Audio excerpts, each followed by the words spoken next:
आपका हमारे YouTube channel पर स्वागत है। हम लोग मॉडर्न हिस्ट्री के अब उस दौर में पहुंच चुके हैं जहां से विद्रोहों की शुरुआत होती है और विद्रोहों की शुरुआत शुरू हो जाती है 1757 के प्लासी के युद्ध जीतने के बाद से ही, जब अंग्रेज़ों ने प्लासी के युद्ध में बंगाल के नवाब सिराजुद्दौला को परास्त कर दिया। और उसके बाद 1764 में बक्सर के युद्ध में तीन बड़ी शक्तियों जैसे मुग़ल सम्राट शाह आलम, अवध के नवाब शुजाउद्दौला और बंगाल के भगोड़े नवाब मीर कासिम को परास्त कर अपने 1757 के प्लासी के युद्ध विजय में एक तरह से मुहर लगा दी। उसी के बाद से भारत में विद्रोहों की भी शुरुआत होती है। अर्थात भारत में विद्रोहों की शुरुआत 1757 के प्लासी के युद्ध के बाद से ही शुरू हो जाती है। इसके पहले हम आपको पढ़ा चुके कि इन विद्रोहों को समाप्त करना, 1757 और 1764 में भारतीय शक्तियों को परास्त करना, उसके बाद से ही अंग्रेज़ों ने भारत से अधिकाधिक लाभ प्राप्त करने के लिए क्या क्या नीतियाँ अपनाई थी, ये हम आपको बता चुके कि कितना कष्ट सहा जनता ने, लेकिन उन्हें तो हर हाल में लाभ चाहिए था अंग्रेज़ों को, इसलिए वो आप पीछे पड़ चुके हैं। उसी क्रम में एक यह भी चैप्टर है कि 1757 के बाद से जो विद्रोहों की शुरुआत होती है वो दो तरह से होती है। 1757 के युद्ध के बाद, प्लासी के युद्ध विजय के बाद जो विद्रोहों की शुरुआत होती है वो जन विद्रोह और जनजातीय विद्रोह के रूप में सामने आती है। जन विद्रोह मतलब जन सामान्य जनता का विद्रोह, और जनजातीय विद्रोह अर्थात वे मनुष्य जो आम जन से, सामान्य जन से अपने आप को पृथक बनाए रखते हैं। उनका निवास अक्सर जंगल होता है। आखेट प्रियता, जंगल के उत्पाद को बेच करके शिकार पर जीवन यापन करना और आम जनता से या जन सामान्य से कम संबंध रखना या उनसे एक अलगाव बनाए रखना, ये जनजातीय लोग थे। इन लोगों का भी विद्रोह हुआ और जन विद्रोह तो हुआ ही। इस चैप्टर में हम आपको जन विद्रोह, जनजातीय विद्रोह में ये भी बताना चाहेंगे कि आखिर जन विद्रोह इसलिए हुआ होगा कि अंग्रेज सीधे सीधे लोगों के संपर्क में थे। जनजातीय विद्रोह क्यों हुआ? ये तो आम जन से संपर्क में नहीं थे, तो अंग्रेजों से भी संपर्क में नहीं होंगे। और ऐसा भी नहीं है कि अंग्रेज हमेशा जंगलों में जाके रहते थे, फिर भी जन विद्रोह हुए। ऐसा क्यों? इसका बड़ा कारण जो पिछला चैप्टर हमने पढ़ाया कि अंग्रेजी प्रशासन और शासन का भारत के अर्थव्यवस्था पर प्रभाव, ये जो भारत की अर्थव्यवस्था पर प्रभाव पढ़ाया हमने आपको, उसी में इसका उत्तर निहित है। हमने आपको उसमें बताया होगा कि भारत में अंग्रेज़ों ने कृषि पर प्रभाव डाला, अधिक कर प्राप्त करने के लिए उद्योगों पर प्रभाव डाला, और भारत से अधिकाधिक कच्चे माल प्राप्त करने के लिए उन लोगों ने सड़कें, रेल निर्माण या रेल पथ निर्माण इत्यादि का कार्य भी कराया।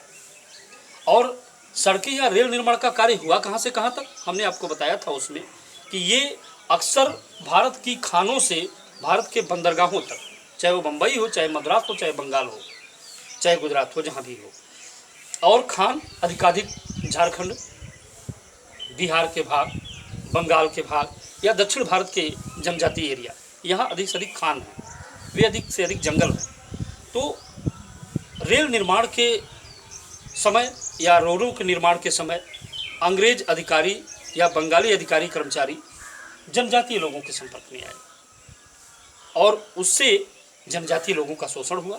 तो इसी नाते जनजातीय विद्रोह भी हुआ शोषण के विरुद्ध। और इधर जन विद्रोह भी शोषण के विरुद्ध, चाहे वो धार्मिक शोषण था या धार्मिक उत्पीड़न था या आर्थिक उत्पीड़न था, सामाजिक उत्पीड़न था, मानसिक उत्पीड़न जैसा भी था, इन सब के नाते जन विद्रोह हुआ। तो आप समझ गए होंगे ये जन विद्रोह या जनजातीय विद्रोह आखिर हुए क्यों और ये शुरू कब से हुए। और जबकि ये आपने समझ लिया कि ये शुरू तो 1757 के प्लासी के युद्ध के बाद से ही हुए और शोषण के विरुद्ध ही हुए, तो इनमें से पहले हम पढ़ लेते हैं जन विद्रोह।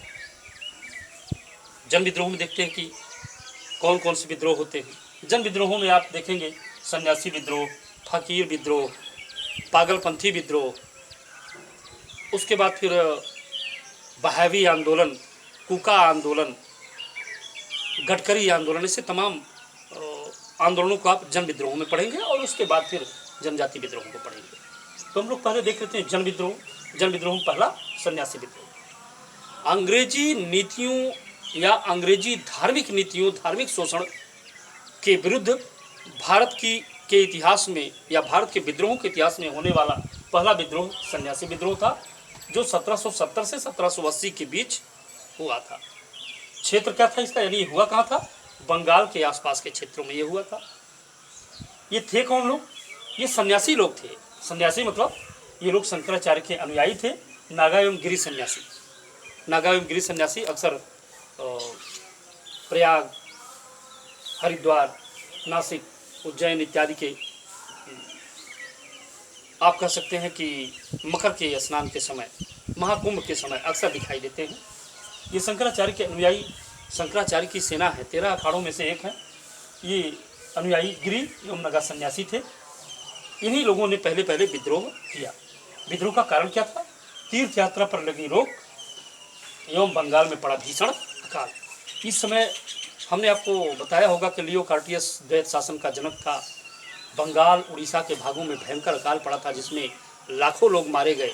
उसे उड़ीसा का आपदा का महासमर कहा जाता है, महासागर कहा जाता है। तो इस समय वहाँ भीषण अकाल पड़ा था और ऐसे में तीर्थ यात्रा पर रोक भी लगी थी। इसी के विरुद्ध जो है बंगाल में सन्यासियों का विद्रोह हुआ। बाद में बड़ी मशक्कत के बाद उस समय के गवर्नर जनरल होते थे बंगाल के, वारन हेस्टिंग, उन्होंने बड़ी मशक्कत के बाद इस विद्रोह को दबाने में या शांत करने में सफलता पाई। इसमें विशेषता क्या है आखिर, विशेषता ये है कि इसी विद्रोह के परिप्रेक्ष्य में बंकिम चंद्र चटर्जी ने अपनी पुस्तक आनंद मठ में वंदे मातरम नाम का गीत लिखा था। वंदे मातरम नाम का प्रसिद्ध गीत जो लिखा गया, ये अपनी पुस्तक आनंद मठ में, अपने उपन्यास आनंद मठ में बंकिम चंद्र चटर्जी ने लिखा था और वो इसी सन्यासी विद्रोह के परिप्रेक्ष्य में लिखा था। वंदे मातरम, मर्या सस्य श्यामलाम मातरम वंदे मातरम, जो हमारा आजकल राष्ट्रगीत भी, ये वंदे मातरम उसी आनंद मठ में पहली बार मिलता है और सन्यासी विद्रोह के परिप्रेक्ष्य में ये लिखा गया। देश की आज़ादी की लड़ाई के दौरान यह गीत क्रांतिकारियों का वेदवाक्य की तरह हो गया। उनका प्रसिद्ध नारा बना। सभी क्रांतिकारी वंदे मातरम का नारा लगाते थे और देश आज़ाद होने पर ये हमारे देश का राष्ट्रगीत बना। यही जो सन्यासी विद्रोह के परिप्रेक्ष्य में लिखा गया आनंद मठ में बंकिम चंद्र चटर्जी का प्रसिद्ध गीत, ये इसकी विशेषता है। ये है सन्यासी विद्रोह। आशा है कि आपको पूरी तरह समझ में आ गया होगा। हम लोग सन्यासी विद्रोह के बाद अब दूसरी कड़ी देख लेते हैं। इसी समय लगभग समकालीन ही इसी समय में फकीर विद्रोह भी हुआ था। फकीर विद्रोह का समय 1776 से 1777 है। इसका क्षेत्र बंगाल बिहार है। यह विद्रोह भी उन्हीं क्षेत्रों में हुआ जहाँ सन्यासी विद्रोह हुआ था। इस विद्रोह के नेता मजमून शाह और चिराग अली शाह थे। ये फकीर इस्लामिक लोगों के एक संतों का एक समूह हुआ करता था, वही ये फकीर लोग होते थे। मजमून शाह और चिराग अली शाह इनके नेता थे और इस विद्रोह को सहायता प्रदान करने वाले भवानी पाठक और देवी चौधरानी, प्रिय छात्रों आपको शायद पता हो, नहीं तो मैं ही बता दे रहा हूँ। देवी चौधरानी शरद चट्टोपाध्याय का एक उपन्यास भी है। देवी चौधरानी एक बंगाल की धनी महिला थी, जमींदार महिला थी और इस देवी चौधरानी ने और वहाँ के एक अन्य बुद्धिजीवी भवानी पाठक, इन दोनों लोगों ने फकीर विद्रोह में सहायता भी की थी। विद्रोह का कारण क्या था? बस वही जो सन्यासी विद्रोह का कारण था। इस विद्रोह का कारण भी उत्पीड़न, धार्मिक उत्पीड़न था। सन्यासी विद्रोह का कारण भी धार्मिक उत्पीड़न था। अब इस विद्रोह के क्रम में तीसरे नंबर पे हम देख लेते हैं अगला विद्रोह। विद्रोह के क्रम में अगला विद्रोह पागलपंथी विद्रोह। अगला विद्रोह जो पागलपंथी विद्रोह था, यह 1813 से 1833 के बीच हुआ। इसके प्रमुख नेता टीपू मीर और करम शाह। ध्यान रहे, यह भी मुस्लिम फकीरों का एक दल हुआ करता था, एक संप्रदाय हुआ करता था। ये फकीर अपने आप को पागलपंथी कहते थे। इनके प्रमुख नेता थे टीपू मीर और करम शाह। टीपू मीर ने यह विद्रोह बंगाल के क्षेत्रों में ही किया था। विद्रोह के चरम पर टीपू मीर ने कई जमींदारों, कुछ अंग्रेज बस्तियों को परास्त कर मजिस्ट्रेटों की नियुक्ति भी की थी, लेकिन बाद में अंग्रेजी सेना के सामने ये टिक न सके। 1833 तक ये विद्रोह चला और बाद में इसे दबा दिया गया। इसमें प्रमुख है कि इसके नेता कौन थे। ये पागलपंथी विद्रोह, यह भी धार्मिक कारणों से हुआ था। हम लोग दूसरा इसके बाद विद्रोह की चर्चा जो करते हैं वह है बहावी आंदोलन। 1820 से 1870 के बीच ये हुआ बहावी आंदोलन, और इस बहावी आंदोलन के वास्तव में प्रभावकर्ता थे अब्दुल्ला बहाव, जो अरब के मक्का के निवासी थे। अब्दुल्ला बहाव से ही प्रभावित थे बहावी आंदोलन के नेता, इसीलिए कभी कभी अब्दुल्ला बहाव को संस्थापक भी लिख दिया जाता है, जो मक्का निवासी थे, अरब के निवासी थे। अब्दुल्ला बहाव से प्रभावित थे दिल्ली के शाह वलीउल्लाह। इसी वलीउल्लाह के कारण इस बहावी आंदोलन को कभी कभी वलीउल्लाह आंदोलन भी कह दिया जाता है। भारत में इसका नेतृत्व सैयद अहमद बरेलवी ने किया। इन्होंने इसे एक बड़े आंदोलन का रूप दिया। बाद में जब सैयद अहमद बरेलवी नहीं रहे तो बाद में इनायत अली और बिलायत अली, जो पटना के निवासी थे, इनायत अली और बिलायत अली पटना के निवासी थे, इन लोगों ने बहावी आंदोलन को नेतृत्व प्रदान किया। बहावी आंदोलन मूलतः एक सुधारवादी आंदोलन था और यह अंग्रेजों के विरुद्ध भी था। इसका उद्देश्य क्या था? आखिर ये अंग्रेज एक सुधारवादी आंदोलन था तो अंग्रेजों के विरुद्ध क्यों हुआ? बहावी आंदोलन के लोगों का ऐसा सोचना था कि भारत पर शासन इस्लामिक लोगों का था, मुसलमानों का था, ऐसा इस बहावी आंदोलन के लोगों का सोचना था। इसलिए वे अंग्रेजों को हटाकर भारत में इस्लामिक राज्य की स्थापना करना चाहते थे। बाद में यह आंदोलन अंग्रेजों के साथ साथ जब सिखों को भी मजबूत देखा तो बहावी आंदोलन बाद में आगे चलकर सिखों के भी विरुद्ध हो गया। उस समय सिखों के प्रमुख नेता और राजा हुआ करते थे महाराजा रणजीत सिंह। सिखों के विरुद्ध होने के बाद रणजीत सिंह के सेनापति होते थे हरि सिंह नलवा। ये महाराज रणजीत सिंह के सेनापति हरि सिंह नलवा, अब इन्होंने अफगानिस्तान के जमरूद में सैयद अहमद बरेलवी को परास्त किया और उनकी हत्या कर दी। विशेषता देखिए क्या है, 1857 की क्रांति से अधिक प्रभावित अगर किसी आंदोलन कहा जाता है तो वो वलीउल्लाह आंदोलन या बहावी आंदोलन था। इस बहावी आंदोलन के बाद हम लोग देख लेते हैं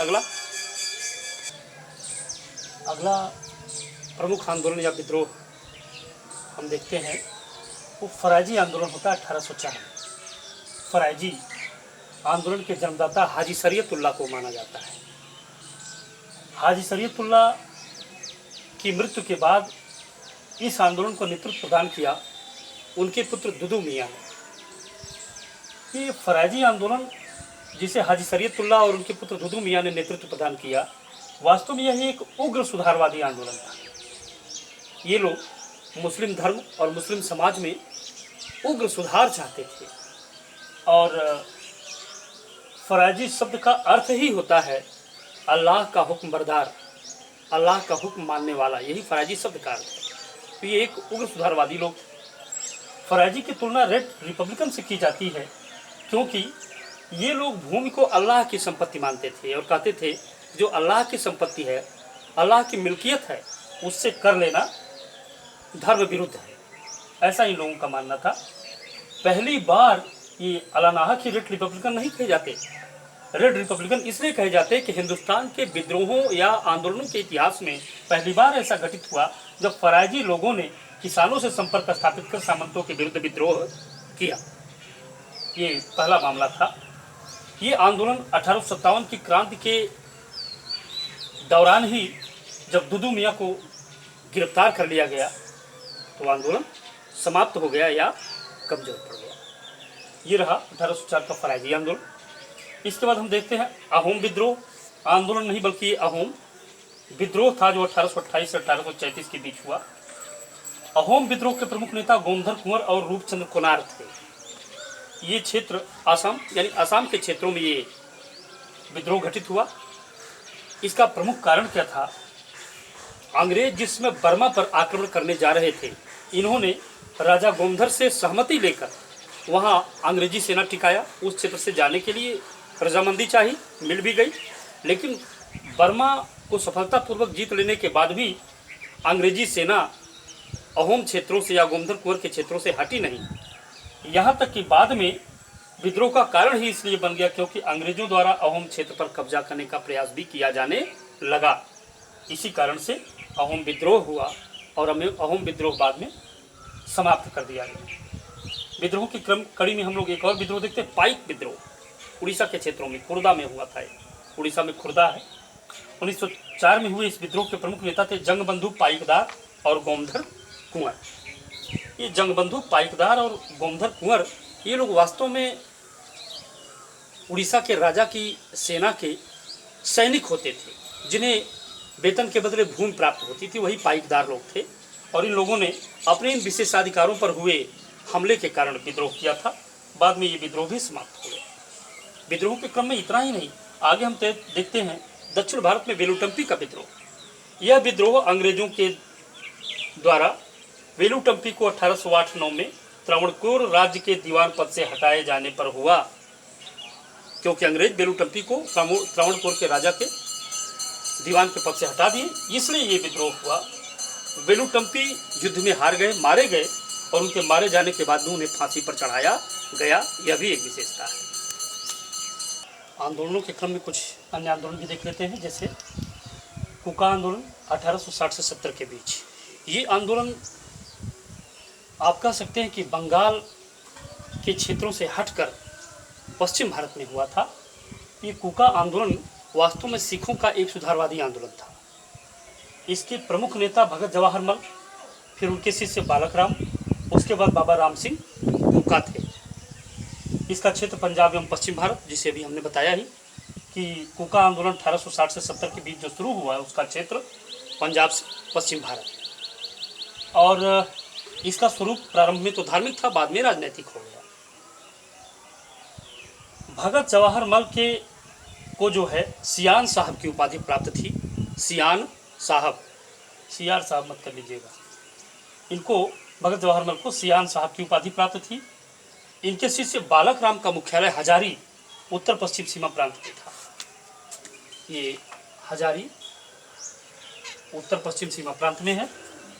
1885 में इसके जो अगले आंदोलन के नेतृत्व करता हुए बाबा राम सिंह कुका ये जेल भेज दिए गए, रंगून निर्वासित कर दिए गए। वहीं पर 1885 में इनकी मौत हो गई और कुका आंदोलन आप से आप समाप्त हो गया।